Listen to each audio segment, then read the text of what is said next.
Some monsters don't hide in the shadows. They sleep in the same house as you. This is the terrifying true story of a devoted Colorado mother who did everything right to protect her family from a stalker, only to discover the nightmare was already inside her home. A quiet December morning in Broomfield, Colorado. A 43-year-old mother of 3 named Crystal Krug drops her kids at school and returns home around 8 a.m. For weeks, she had been living in quiet terror, haunted by a stalker who seemed to know her every move, her children's routines, even the most private details of her life. Then, her husband Daniel made a call that would shatter everything. His voice on the non-emergency line sounded uneasy. Hi there. My name is Dan Krug. I don't think this is an emergency, but this feels really weird. Okay.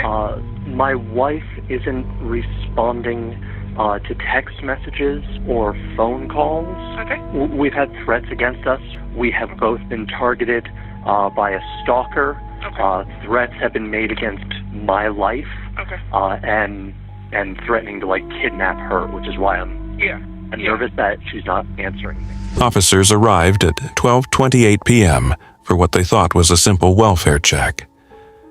Inside the garage, they found Crystal lying unresponsive on the cold concrete. She had been struck multiple times in the head and stabbed once in the chest near her heart. Her concealed handgun, the one she had started carrying for protection, lay unused beside her.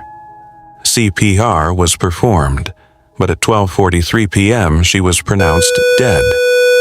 As responders worked, Crystal's mother, Linda Grimsrud, arrived, hurried to the garage, leaned down as the door lifted, and saw her daughter's motionless legs while officers performed CPR.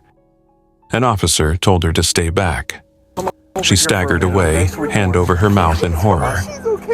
Daniel arrived home shortly after. On body cam, he looked devastated, bent over on the lawn, retching, struggling to breathe. He kept repeating through heavy sobs, "I didn't protect her. I should have protected her." At first, it looked like the nightmare she had feared for months had finally come true. A dangerous stalker had struck. But the truth that slowly emerged was far more chilling, and much closer to home than anyone dared imagine. It started in late September 2023, when Daniel called Broomfield police. He claimed he had returned home and seen someone run out of their open garage. When officers checked, the spare key kept in a toolbox inside the garage was missing. Police treated it as a property crime and advised changing the locks.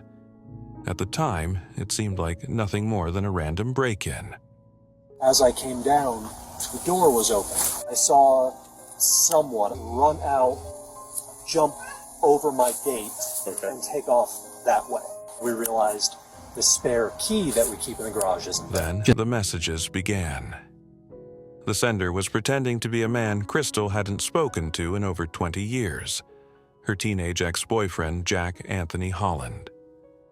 On October 2nd, the first text arrived. "Hi, Crystal, it's Anthony. Hope it's okay. I looked you up. I go to Boulder every few weeks and thought we could hook up. You game?" The very next day, the tone turned vicious. "Are you there? You should say yes when I offer pity. You should yourself. Don't waste my time." Shaken, Crystal immediately called Broomfield police with her first complaint. She described the sudden threatening texts in a calm but fearful voice while already tracking every detail. Police took the report seriously. Okay. This all started this month, and I have a whole log. I have all the text messages. I have the email. I have not responded or engaged at all. But the text messages started on October 2nd. Asking to meet up, saying that he looked me up, quote, because I've never given him my phone number, I've never given him my email address, I've never given him any kind of contact information at all. He ended with that he hoped that I killed myself. Hadn't heard from him at all until today. Today he sent an email to me with a picture of my husband, asking if this was my husband. It's a recent picture of either today or within the last couple of days, because it's in his work location with snow on the ground. And saying that he hopes he drives real safe and that nothing gets in his tailpipe.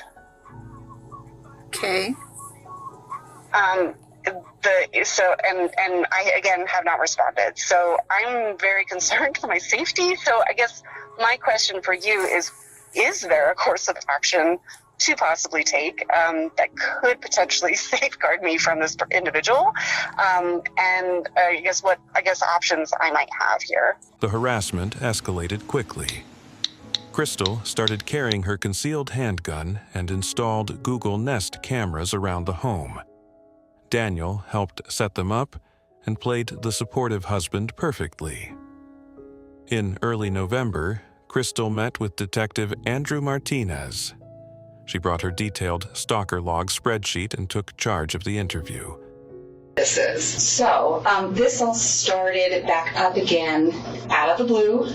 Again, he did not have my cell phone number ever, because the number I have, even though I've had it forever, was after these contacts, right? So like he never had my phone number or my email, though I have to tell you, a really unique name. It's really easy to find me online. Yeah, no doubt. Like really easy to find me. So he probably could have done just a comprehensive Google search. But what is important is that it started October 2nd and 3rd. The only thing that was really alarming about this one was I was like, what do you mean you looked me up? And I immediately got a sense that something is not, especially after this last interaction where I'm like, you're pretty delusional and you're coming out again of the woodworks and now going above and beyond to really find me.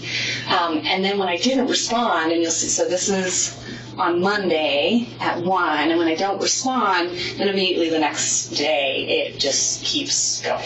Just a lot of like very sexually explicit, very graphic, very just like poke the bear kind of thing. And then trying to kind of took over and just told me everything without hesitation. Martinez later said she just kind of took over and told me everything. Crystal's voice carried quiet strain. I keep trying to remind myself, this is intending to be terrorizing. This is exhausting. It has definitely made me paranoid everywhere I go. She described the shift. He's like we're meant to be together. This now is escalating. This was alarming. The detective could see how fearful she was for her family. Undercover officers were assigned to watch the area, but the messages continued growing bolder. One email included a photo of Daniel at work. This your husband drives like slow old lady, don't want a clear rubber hose in his tailpipe. Another, saw you at dentist, a direct threat. I'll get rid of him, and then we can be together. Some contained explicit photos from fake ads using her number. One even noted her expired license plate, proof the sender knew exactly where her car was parked. On December 6th, a final message seemed to offer relief. Hey gorgeous, I can't visit you no more. No more Colorado time. My girlfriend doesn't want us talking without her. December 14th began normally. Crystal returned home around 8 a.m. At 8:15 a.m., 3 Nest cameras went dark for nearly 2 hours. Only the garage camera stayed on. Blue tape from the kitchen drawer covered the doorbell cam. Daniel left later than usual at 8:24 a.m., stopped for coffee, turned off his dash cam, and arrived at work at 9:27 a.m., acting completely normal. In that garage, Crystal was ambushed, struck from behind, knocked unconscious, then stabbed in the chest near her heart. Delayed texts were scheduled from her phone to create an alibi. Around noon, Daniel called for the welfare check. Officers arrived at 12:28 p.m. and found her unresponsive. CPR was attempted, but she was pronounced dead at 12:43 p.m. Then, digital forensics revealed the truth. Messages traced to Daniel's workplace, IP addresses, burner phones bought with his gift cards, cell towers matching his phone. Searches the night before about head injuries and unconsciousness. The stalker had been living in the same house the entire time. Daniel was brought to the police station, and this time just for questioning. Then, on December 16th, Daniel was arrested in a parking lot. When confronted with the cleared alibi of the real Anthony Holland, his story crumbled. This was coercive control in its most calculated form. Daniel staged the break-in and stolen key to make Crystal feel vulnerable and turn to him for protection, while he was the one terrorizing her. He helped install the cameras, then disabled them at the perfect moment.